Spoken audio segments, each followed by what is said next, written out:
ఇవాళ పిఎఫ్ఐ కార్యక్రమాలు దేశ విచ్ఛిన్నకరమైన శక్తులు పీపుల్స్ ఫ్రంట్ ఆఫ్ ఇండియా ఏ రకంగా ఈ దేశాన్ని విచ్ఛిన్నం చేయడానికి ఒక మతోన్మాద ఎజెండాతో వారు రాజ్యాంగ విరుద్ధమైన చట్ట విరుద్ధమైన కార్యకలాపాలకు పాల్పడుతూ జాతీయవాదులను దేశభక్తులు టార్గెట్గా చేసి ఇవాళ వారు దేశ వ్యతిరేక కార్యకలాపాలకు పాల్పడుతూ ఉంటే వాళ్ళ పిఎఫ్ఐను సమర్థిస్తున్న పార్టీలు ఎవరో ఇది కాంగ్రెస్ పార్టీ లేదా బీఆర్ఎస్ కమ్యూనిస్ట్ కాదని అడుగుతున్నారు.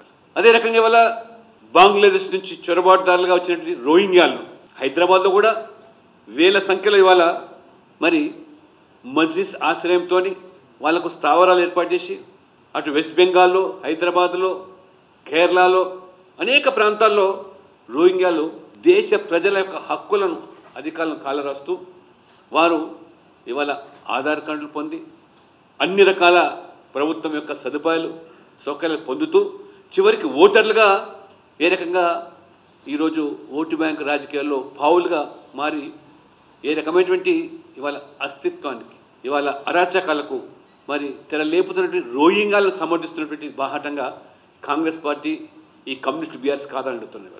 తెలంగాణలో చరిత్ర ఎంఐఎం పార్టీది 15 నిమిషాలు ఇస్తే వాళ్ళ ప్రతాపం చూపిస్తామన్నటువంటి అటువంటి నాయకులు చెట్టాపట్టాలు వేసుకుని తిరుగుతూ మీరు ఇవాళ లౌకికాల నుంచి వల్లిస్తామంటే ఇవాళ దెయ్యాలు వేదాలు వెల్లించలే ఉండదు. మోదీ గారు చాలా స్పష్టంగా చెప్పారు ఈ విధమైనటువంటి ఈ విభజన ఎజెండాతో ఈ దేశం యొక్క సమగ్రతను దేశం యొక్క సమైక్యతను కేవలం ఓట్ల కోసం విచ్ఛిన్నం చేసేటువంటి శక్తులను ప్రజలు గమనించాలి, ఈ ఎన్నికల్లో ఓడించాలని చెప్పి పిలుపునిస్తే వారు ఎదురుదాడి చేస్తున్నారు. ఇది వాస్తవం కాదా? ఇవాళ ఆనాడు ప్రధానమంత్రి హోదాలో మన్మోహన్ సింగ్ గారు దేశంలోని వనరులపైన తొలి హక్కు ముస్లింలదే అనేటువంటి మన్మోహన్ సింగ్ గారి ప్రకటనను మోదీ గారు ఊటంకిస్తే దాని వల్ల మీరు తప్పుపడుతూ ఉన్నారు.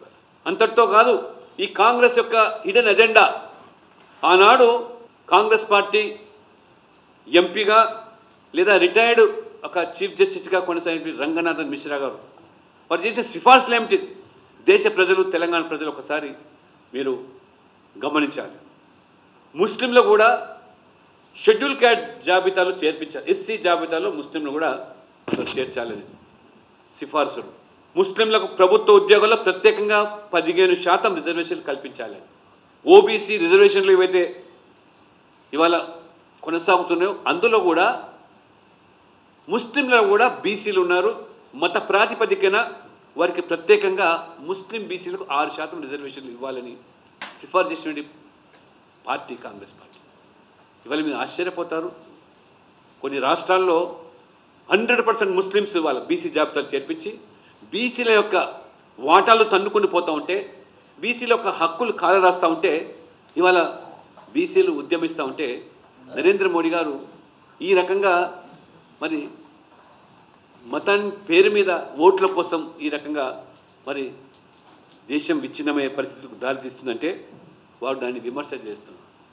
మత మార్పిడి చేసినటువంటి ఎస్సీలకు కూడా వారు ఎస్సీ హోదా కల్పించాలని మత మార్పిడి చేసిన కాదు, మత మార్పిడి తర్వాత వాళ్ళకు ఎస్సీ హోదా కొనసాగించడానికి ఎవరైనా మత మార్పిడి చేసుకున్నట్టయితే ముస్లింలను క్రిస్టియన్లు వాళ్ళకు ఎస్సీ అంటే ఇవాళ ఎస్సీల హక్కులకు ఇది భంగం వాటిల్లేదని మేము ప్రశ్నిస్తాం.